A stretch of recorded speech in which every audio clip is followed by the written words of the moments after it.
ডিগবৈত অসম জাতীয়তাবাদী যুৱ ছাত্ৰ পৰিষদৰ বিনামূলীয়া চকুৰ চিকিৎসা শিবিৰ অসম জাতীয়তাবাদী যুৱ ছাত্ৰ পৰিষদ ডিগবৈ আঞ্চলিক সমিতিৰ উদ্যোগত আৰু তিনিচুকীয়া জিলা অন্ধতা নিবাৰণ সমিতি স্বাস্থ্য বিভাগ অসম চৰকাৰৰ সহযোগত 13 জুলাই 2025 তাৰিখে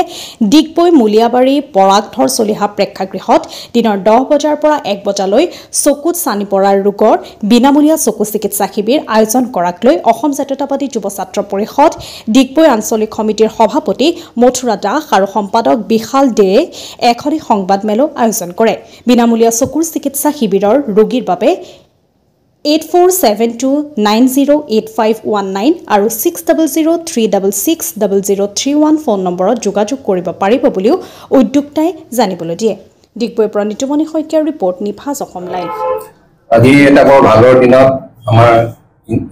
ডিগবৈ আঞ্চলিক জাতীয়তাবাদী যুৱ ছাত্ৰ পৰিষদে অহা 13 তাৰিখে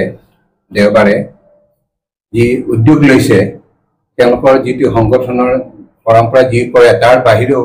তেওঁলোকে এটা বৃহৎ ভাল কাম বা উদ্দেশ্য কৰি পেলাই তেওঁলোকে হাতত লৈছে প্ৰথমে তেওঁলোকক মই ধন্যবাদ জনাইছোঁ আৰু এই চিকিৎসাটো আমি বিশেষকৈ চকুত চানি পৰা ৰোগৰ ইয়াত দেখিব চানি পৰা ৰোগৰ কোনো দৰৱ বা চশমা দি আমি চিকিৎসা কৰিব নোৱাৰোঁ আৰু আমাৰ এনেকুৱা ৰাইজ আছে দুৰ্নীগতীয়া ধৰক গাঁৱৰ অঞ্চলত ভিতৰুৱা অঞ্চলত তেওঁলোকে এই বিষয়ে একোৱেই নাজানে আৰু তেওঁলোকে ভাবে যে নেদেখা মানে আৰু কোনো চিকিৎসা নাই কিন্তু আচৰিত কথা যে আমি আকৌ সেই ব্যক্তিসকলৰ যিটো দৃষ্টি হেৰাই যায় আমি আকৌ দৃষ্টি দিব পাৰোঁ এই ক্ষেত্ৰত আমি এই সংগঠনৰ বা এই চাকৰি সংবাদৰ মই অনুষ্ঠান হিচাপে কৰি আছোঁ আৰু বিভিন্ন ঠাইত আমি এই শিবিৰ পাতি থাকোঁ আপুনি মন কৰিব লায়ন্স ক্লাব ৰটাৰী ক্লাব মাৰৈ যুৱ মঞ্চ তেওঁলোকে দেখিব যি চিকিৎসা শিবিৰ পাতে তেওঁলোকে একচুৱেলি আমাৰ চৰকাৰী অনুষ্ঠান অনুদান দ্বাৰাই তেওঁলোকে কৰে আজি মই বিশেষ ধন্যবাদ দিছোঁ যে আমাৰ আঞ্চলিক যুৱ ছাত্ৰ পৰিষদে যি উদ্দেশ্যলৈ কৰিছে মই ভাবোঁ এইটো বৰ মহান কাম আৰু নেদেখা ব্যক্তিক আমি দৃষ্টিদান দিবলৈ কৰিম আৰু এই চিকিৎসা অতি ব্যয়বহুল আপুনি জানি আচৰিত হ'ব যে এই এটা চকু অপাৰেশ্যন কৰিবলৈ গ'লে প্ৰায় 12,000 টকা খৰচা হয় চিকিৎসক মতে আৰু এই চিকিৎসাক আমি ৰোগীজনৰ ভিতৰত আমি এটা ইণ্টাৰঅকুলাৰ লেন্স ইমপ্লাণ্টেশ্যন কৰা হয় যিটো কয় ইণ্টাৰঅকুলাৰ লেন্স এবাৰ অপাৰেশ্যন কৰাৰ পিছত ৰোগীয়ে আজি কৰিলে কালি এটা দৃষ্টি পাব কালি যি দৃষ্টি চিকিৎসা নহ'ব তেওঁ আকৌ দৃষ্টি ঘূৰাই পাব কোনো অসুবিধাই নাথাকে গতিকে এইটোৱে এটা মানে ভাল উদ্দেশ্য যে কোনো এনেকুৱা নহয় যে ৰোগীজন গৈ অপাৰেশ্যনত বহি থাকিব লাগিব তেখেতক শুশ্ৰূষা কৰিবলৈ কোনো কথাই নাই তেখেতে গমেই নাপায় তেখেতে অস্ত্ৰোপচাৰ কক্ষৰ পৰা ওলাই আহি 10-15 মিনিটৰ পিছত খাবও পাৰিব কোনো মানে বিষ নাই কোনো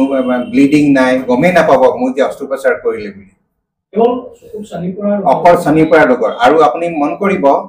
চানি পৰা ৰোগৰ যেতিয়া আপুনি গাঁৱৰখনৰ মানুহ 50 জন মানুহ বয়সত ধৰক আপোনাৰ 50 বছৰ ঊৰ্ধত কাৰণটো কি 50 বছৰ হোৱাৰ লগে লগে চানি পৰা ৰোগ আৰম্ভ হৈ যায় আৰু মানে ধৰক ব্যক্তিজনে বা ৰোগীজনে নিজেই নাজানে আৰু আমাৰ এটা বাৰ্তা আছে গাঁওসকলক বা এতিয়াও যে আমি বুঢ়া হ'লোঁ আৰু নেদেখা হ'লোঁ সেইটো নহয় তেওঁ কি কাৰণে হেৰি হ'ল কিন্তু তেওঁ হয় কি চানি পৰা আৰু এইটো বাৰ্ধক্যজনিত আপোনাৰ বেমাৰ এইটো অল্ড এজ জীৱন তেওঁ দৃষ্টিশক্তি থাকিব আৰু তেওঁ নমৰালৈকে আপোনাক ধুনীয়াকৈ থাকিব পাৰিব গতিকে আমি চিকিৎসাক দিনত আমাৰ অহা 13 তাৰিখে তেওঁলোকে যিটো সময় ধাৰ্য কৰিছে দিনৰ 10টাৰ পৰা দুপৰীয়া 1 বজালৈ তেওঁলোকক আমি চিনাক্তকৰণ কৰি পেলাই আমি আমাৰ এখন হস্পিটেল আছে আমি district blindness control society Tinsukia এখন হস্পিটেল আছে আপোনালোকে মন কৰিব ডিব্ৰুগড় এখন অকল চকু চিকিৎসা শিবিৰেই কৰে চকু চিকিৎসালয় হয় লায়ন কে চৌৰীয়া আই হস্পিটেল তাত আমি তেওঁলোকক আমি বিনামূলীয়াকৈ আমি তেওঁলোকক অনা নিয়া ব্যৱস্থা কৰিম থকা খোৱা ব্যৱস্থা কৰিম আৰু চকু চিকিৎসা ব্যৱস্থা কৰি পেলাই দৃষ্টিশক্তি ঘূৰাই দিম লগতে দৰৱ পাতিও দিম চশমা দিও দিয়া হ'ব গতিকে এই সুযোগটো তেওঁলোকে ৰাইজক যে বাৰ্তা দিব পাৰিছে তেওঁলোকক মই বিশেষ ধন্যবাদ দিছোঁ আৰু ৰাইজেও আগবাঢ়ি আহক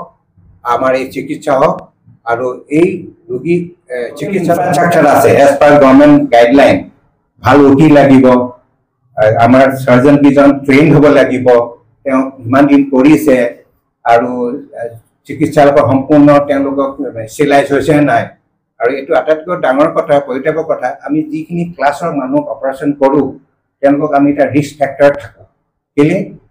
এবাৰ ইনফেকশ্যন হ'লে আমি চকু বচাব নোৱাৰোঁ এইটো ডাঙৰ ৰিস্ক গতিকে আমি আজি তেওঁলোকক আমি হ'লে কামেৰে নুশুনো চকুৰে নেদেখাটো কৈছোৱে কি ক'লে চুলি পকি যায় দাঁত সৰে ঠিক তেনেকৈ আমাক চানি পৰে আৰু চানি পৰা ৰোগৰ আজিলৈকে পৃথিৱীত দৰৱ ওলোৱা নাই তাৰ এটাই অল্টাৰনেটিভ আমি সৰু এটা চিকিৎসা কি কয় অস্ত্ৰোপচাৰ কৰিব লাগিব তো গতিকে গাঁৱৰ মানুহৰ তেওঁলোকৰ মা কি কয় ল'ৰা সন্তানেও নাজানে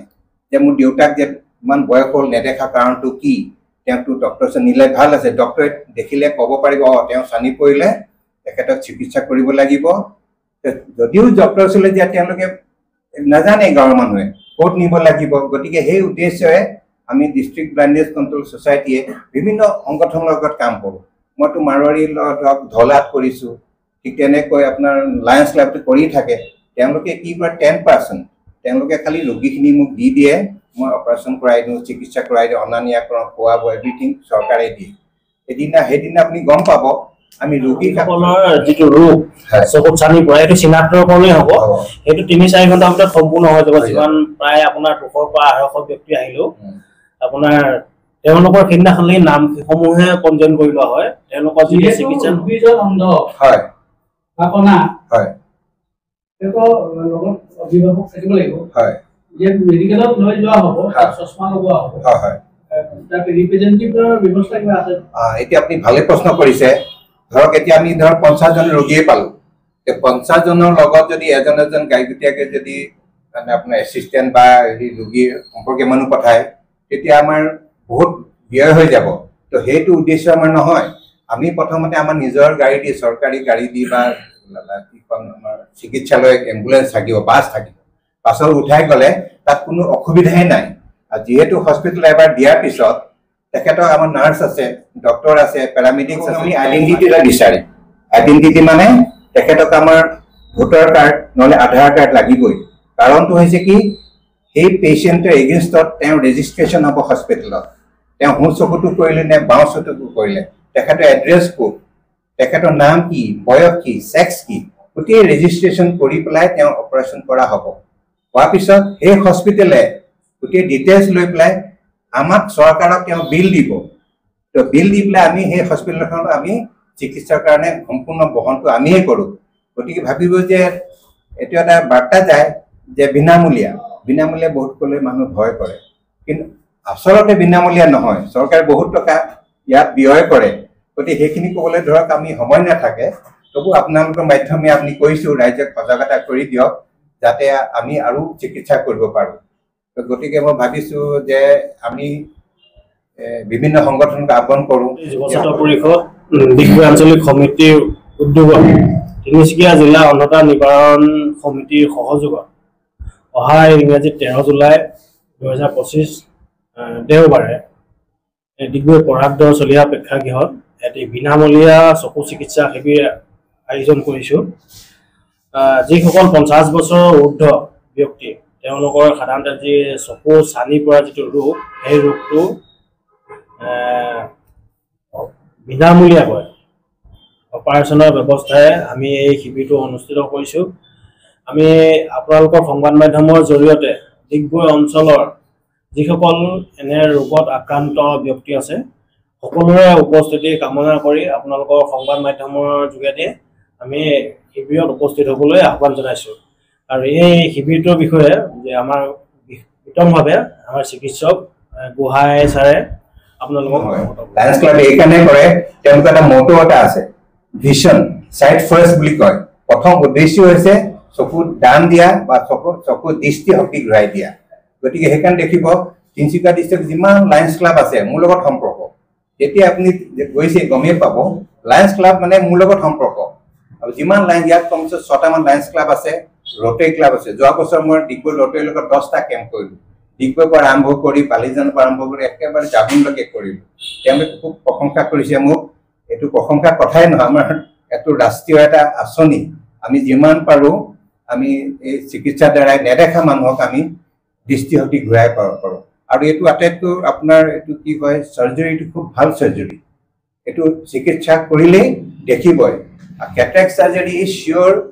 এণ্ড ছেফ মানে তাত কোনো কমপ্লিকেশ্যন নাহে ইট ইজ অলৰেডি ছেফ আৰু এইটো মানে আমাৰ য'তে ত'তে কৰা এটা আঁচনি স্বাস্থ্যৰ আঁচনি আৰু আমি অসম চৰকাৰৰ দ্বাৰা এইটো আমি ৰূপায়ণ কৰোঁ আৰু তিনিচুকীয়া জিলাত আমি আমাৰ তিনিচুকীয়া ডিষ্ট্ৰিক্ট ব্লাইণ্ডনেছ কণ্ট্ৰল হিচাপে আমি চিকিৎসা হাত বঢ়াই পেলাই আমি বিভিন্ন আমি ৰোগীসকলক বিনামূলীয়াকৈ অস্ত্ৰোপচাৰ কৰি তেওঁলোকক আমি দৃষ্টিশক্তি ঘূৰাই আনো আৰু আপোনালোকে এই মাধ্যমেৰে আমি আশা কৰিছোঁ বা আপোনালোকৰ মাধ্যমেৰে আপোনালোকে বাৰ্তাটো দিয়ক বিশেষভাৱে যাতে আমি যিমান পাৰোঁ মানুহ আমি ভিতৰলৈ যায় বা বাৰ্তাটো প্ৰতিজন মানুহে পায় আৰু আহি ইয়াত আমাৰ চিকিৎসা গ্ৰহণ কৰক এইটো সম্পূৰ্ণ বিনামূলীয়া আমি এটকাও আমি আপোনাৰ ৰোগীৰ পৰা নলওঁ গতিকে ভাবিছোঁ আপোনালোকে আমাক সহায় কৰক এই যাতে আমাৰ এই যিটো তেওঁলোকে এটা ষ্টেপ লৈছে বা কাৰ্য লৈছে যাতে ফলপ্ৰসূ হওক আৰু আশা কৰিম তেওঁলোকে যাতে বছৰেকত নাইনাকৈ যিটো প্ৰথম হৈছে পাৰিলে আমি বছৰেকত দুটাকৈ কৰিলে ভাল হয় আমি আশা কৰোঁ যিহেতু এদিনীয়া হয় আৰু পুৰুষ মহিলা উভয়ে হ'ব হয় এদিনৰ ভিতৰতে 10টাৰ পৰা 1টা বজাত 4 ঘণ্টাৰ ভিতৰত হয় পঞ্জীয়ন কৰাৰ পৰা আৰম্ভ কৰি কামখিনি একেদিনাই কৰিব পৰা যাব এইটো খুব এটা ডাঙৰ এইটো খালি আমি সেইদিনা আমি অকল চিনাক্তকৰণ কৰা হ'ব চিনাক্তকৰণ কৰি আমি কোনো দৰৱ পাতি নিদিওঁ তেওঁলোকক আমি বুজাব কৰি দিম যে ক'ত আহিব লাগিব কেনেকৈ লাগিব আমি পিছদিনা তেওঁলোকক আমি আমাৰ চিকিৎসালয় ডিব্ৰুগড় লায়ন KKS হস্পিটেললৈ আমি তেখেতক বহন কৰি পেলাই লৈ যাম নিজা বিনামূলীয়া 13 জুলাই পুৱা 10 বজাৰ পৰা 1টা বজালৈ শিবিৰটো থাকিব ঠিক 10 বজাৰ আগে আগে আমি ব্যক্তিসকলক তাত উপস্থিত হ'বলৈ অনুৰোধ জনাইছোঁ